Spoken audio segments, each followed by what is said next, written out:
Per esta catifa roja és per on hores després passarien actors, actrius i la resta de personalitats del cine espanyol.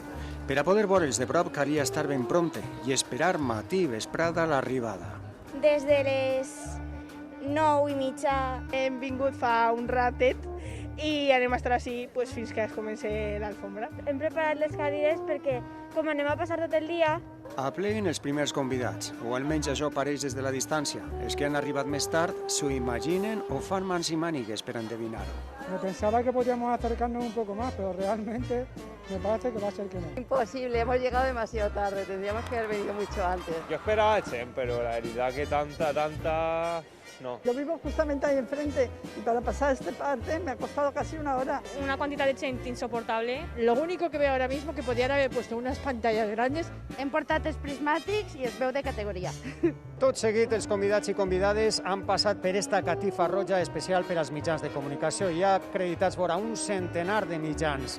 Així han pogut mostrar els seus millors somriures i també els trajes i joies que els més cotitzats dissenyadors els han cedit per a esta ocasió.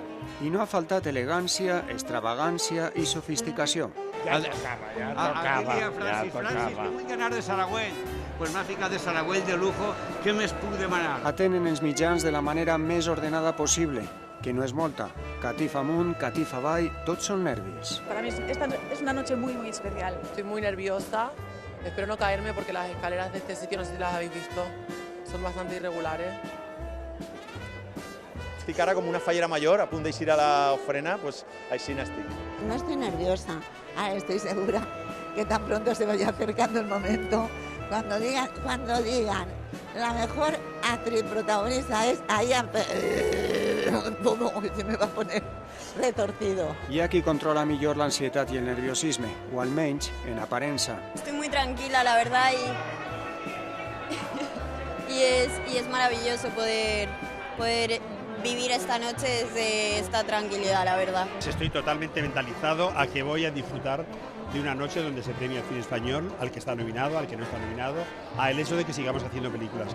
Minuts després començava la primera edició dels Premis Goya a la ciutat de València, una gala que de segur serà recordada.